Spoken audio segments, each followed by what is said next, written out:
ఇటు ఐపీఎల్లో ఫిక్సింగ్ ఆరోపణలపై పోలీసులు ఆరా తీస్తూ ఉన్నారు. ఈ క్రమంలో 5 హాట్ ఫేవరెట్ టీమ్ ఫ్రాంచైజీలను కాంటాక్ట్ చేసినట్టు బీసీసీఐ ఆధారాలు సేకరించింది. దీంతో ఆధారాలు ఇవ్వాలి అంటూ కూడా బీసీసీఐని పోలీసులు కోరారు. ఐపీఎల్లో ఫిక్సింగ్ కి పాల్పడే అవకాశం ఉందని ఇప్పటికే బీసీసీఐ హెచ్చరించింది. హైదరాబాద్ కు చెందిన వ్యాపారవేత్త ఎవరనే దానిపై పోలీసులు ఆరా తీస్తున్నారు. 5 వ్యాపారవేత్తలపై పోలీసులు అనుమానం వ్యక్తం చేస్తున్నారు.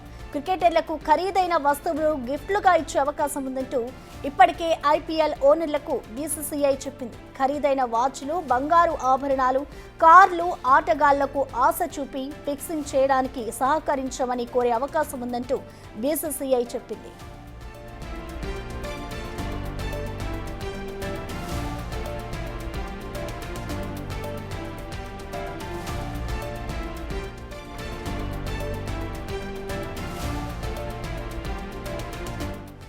దీనిపై పూర్తి సమాచారాన్ని మా ప్రతినిధి రానా లైవ్ ధర అందిస్తారు. రానా, మనం చూస్తున్నాం ఇటు ఐపీఎల్లో అయితే భారీ గిఫ్ట్స్ ఇస్తాము అంటూ కూడా కొన్ని ఆరోపణలు వస్తున్నాయి. సో దీనిపై ప్రస్తుతం అసలు పోలీసులు ఏ విధమైన విచారణ చేపడుతున్నారు? పూర్తి అప్డేట్స్ ఏంటి రానా? ఎప్పుడైతే నిన్న మధ్యాహ్నం ఈ యొక్క వార్త అనేది బయటకు వచ్చిందో అప్పటి నుంచి కూడా బీసీసీఐలకు సంబంధించినటువంటి సెక్యూరిటీ ఆఫీసర్స్ అందరూ కూడా పోలీసులకి వాళ్ళు కంప్లైంట్ ఇచ్చడం జరిగింది. దాంతోపాటు ఈ మొత్తం ఎంక్వైరీ కూడా చేయమనేసి కూడా వాళ్ళు చెప్తున్నారు. ఎందుకంటే ఈ వార్త వచ్చిన తర్వాత తన ఆథెంటికేషన్ ఎంతవరకు ఉందన్న దానిపై కూడా వాళ్ళు ఇంటర్నల్గా విచారణ అయితే చేస్తున్నటువంటి నేపథ్యం కనపడుతుంది. అయితే ఇవాళ ఉదయం నుంచి కూడా దేశవ్యాప్తంగా కూడా సంచలనం సృష్టించింది. ఐపీఎల్లో మరొకసారి ఫిక్సింగ్ కలకలము, దాంతోపాటు పెద్ద ఎత్తున కూడా ఫంటర్స్ ఐపీఎల్ క్రికెటర్లు కానీ ఓనర్లు కానీ కలవడానికి వారు ప్రయత్నిస్తున్నారు. దాంతోపాటు వారికి కొన్ని వస్తువులు కానీ, జ్యువెలరీ కానీ, అలాగే కార్లు కానీ భారీ ఎత్తున డబ్బులు ఆశ చూపి వారిని బుట్టలో పడేసుకోవడానికి ప్రయత్నిస్తారంటూ కూడా ఈ వార్తలన్నీ బయటకు వచ్చిన తర్వాత ముంబై పోలీసులు కూడా అరెస్ట్ అయ్యారు.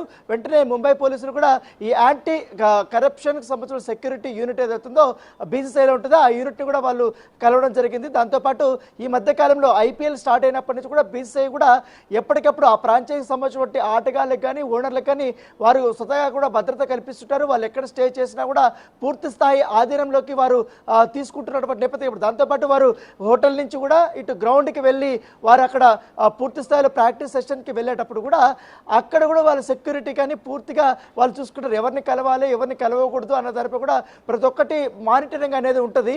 సో ఇంత పెద్ద ఎత్తున కూడా మానిటరింగ్ ఉంటుంది కాబట్టి గత 10 రోజుల నుంచి 20 రోజుల నుంచి కూడా వివిధ దాదాపు ఒక 5 ఫ్రాంచైజీలు ఏదవుతున్నాయో దాంట్లో ఇటు హైదరాబాద్ సన్ రైజర్స్ ఉంది, దాంతోపాటు ఇంకా 2-3 ఫ్రాంచైజీలు కూడా ఉన్నాయి. ఆ ఫ్రాంచైజీల యొక్క ఎవరెవరిని ఆటగాళ్ళని కలిశారు, దాంతోపాటు ప్రైవేట్ వ్యక్తులు, దాంతోపాటు పారిశ్రామికవేత్తలు. సో దానితో పాటు ఈ క్రికెటర్లని కలవడానికి ప్రయత్నించినటువంటి వారెవరు హోటల్ రూమ్స్లో అయినా కానీ, అలాగే ప్రాక్టీస్ సెషన్స్ జరిగేటప్పుడు సమయంలో కానీ వీరు ఎవరన్నా కాంటాక్ట్ అవ్వడానికి ప్రయత్నించారన్న దానిపై కూడా ఇప్పటికీ ముంబై పోలీసులు బీసీసీఐకి సంబంధించినటువంటి యాంటీ కరప్షన్ సెక్యూరిటీ యూనిట్ని అడిగినట్టుగా మనకు సమాచారం ఉంటుంది. మీ దగ్గర ఉన్నటువంటి ఇన్ఫర్మేషన్ మా దగ్గరికి ఇవ్వండి కూడా వారు చెప్పడం జరిగింది. దాంతోపాటు ఇప్పటి వరకు బీసీసీఐకి సంబంధించిన విషయంలో ప్రతి ఐపీఎల్ స్టార్ట్ అయినప్పుడు కూడా ఖచ్చితంగా ఓనర్లతో మీటింగ్ పెట్టుకొని ఎవరిని కలవాలి, ఎలాంటి నియమ నిబంధనలు ఉంటాయి, ఆటగాళ్లతో ఎవరు టచ్లోకి వెళ్ళాలనే దానిపై కూడా పూర్తిగా ఒక లిస్ట్ అనేది ఇస్తారు. నియమ నిబంధనలు వాళ్ళకి క్లియర్గా ఎక్స్ప్లెయిన్ చేస్తారు. సో దాని తగ్గట్టుగా సెక్యూరిటీని కూడా వారే ఏర్పాటు చేస్తారు. కాబట్టి పూర్తిగా ఇట్లా ఓనర్లకి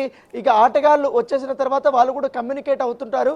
ఒకవేళ ఆటగాళ్ళు కానీ ఇన్ కేసు బయట యాడ్ షూట్ చేయాలన్నా కూడా బయటకు వెళ్ళాల్సిన అవసరం ఉంటుంది. కాబట్టి ప్రైవేట్ కార్యక్రమాల్లో కూడా పాల్గొనాలంటే కూడా బయటకు వెళ్ళాల్సిన అవసరం ఉంటుంది. కాబట్టి కంపల్సరీగా ఇటు ఓనర్స్ సంబంధించిన ఫ్రాంచైజీ ఓనర్స్ పర్మిషన్, బీసీఐకి సంబంధించిన ఎవరైతే అక్కడ సెక్యూరిటీ వింగ్ చూస్తుంటారో వాళ్ళ యొక్క పర్మిషన్ తీసుకొని దాంతోపాటు ఆ ఒక్క వ్యక్తులు ఎవరు, ఆ ఒక్క కార్యక్రమం ఏంటి, ఆ కార్యక్రమానికి అథెంటికేషన్ ఏంటి, ఎవరెవరు నిర్వహిస్తున్నారు, ఏ ఉద్దేశంతో నిర్వహిస్తున్నారు, ఇవన్నీ వివరాలు సేకరించిన తర్వాత మాత్రమే అన్ని కోణాల్లో వివరాలు సేకరించిన తర్వాత వారిని బయటికి పంపిస్తారు. ఇట్లా ప్రమోషనల్ యాక్టివిటీస్లో కూడా వారిని యాక్ట్ చేయడానికి కానీ లేకపోతే ప్రమోషనల్ ఈవెంట్లో పాల్గొనడానికి కానీ అవకాశం ఇస్తుంటారు. అయితే నిన్న నుంచి ఒక వార్త అనేది చాలా పెద్ద ఎత్తున కూడా చక్కర్లు జరుగుతుంది. హైదరాబాద్కి సంబంధించినటువంటి ఒక బడా పారిశ్రామికవేత్త ఇట్లా ఏదైతే ఒక 5 మంది ఫ్రాంచైజ్ ఓనర్ని కలవడమే కాకుండా కొంతమంది క్రికెటర్ని ఆయన కలుస్తూ వాళ్ళకి ప్రలోభాలకు గురి చేసే విధంగా కూడా కొన్ని హింట్లు ఇస్తున్నాడు, వారితో మాట్లాడుతున్నారంటూ కూడా ఇన్ఫర్మేషన్ అయితే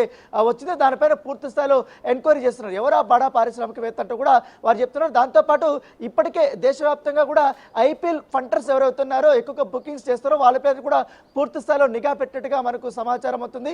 సో ఈ 2-3 రోజుల్లోనే ఇంకా ఎవరైనా అటాచ్మెంట్ అయి ఉన్నారా, లేకపోతే నిజంగానే ప్రైవేట్ వ్యక్తులు ఎవరెవరు కలిసి ఉంటారనే దానిపై కూడా సీసీ కెమెరా ఫుటేజ్లు కూడా బీసీసీఐకి సంబంధించి ఏదైతే ఎస్సీ యూనిట్ ఉందో ఆ యూనిట్ వారు పూర్తి స్థాయిలో వారు అబ్జర్వ్ చేస్తున్నట్టుగా మనకు సమాచారం అవుతుంది. సో చూడాలి ఐపీఎల్ కు ఉన్నటువంటి క్రేజ్ ని క్యాష్ చేసుకోవడానికి, లేకపోతే భారతీయ వేల కోట్ల రూపాయల బెట్టింగ్లు కూడా జరుగుతాయి కాబట్టి విదేశాల్లో కానీ వీరంతా కూడా అది ఆధునిగా తీసుకుని ఫిక్సింగ్ పాల్పడడానికి ఇట్లా ప్రయత్నిస్తారంటూ మీరందరూ కూడా జాగ్రత్తగా ఉండాలంటూ కూడా బీసీ అనేక విధాలుగా కూడా ఫ్రాంచైజ్ ఓనర్లకి హెచ్చరికలు అయితే జారీ చేస్తుంది. Yes, thank you Rana.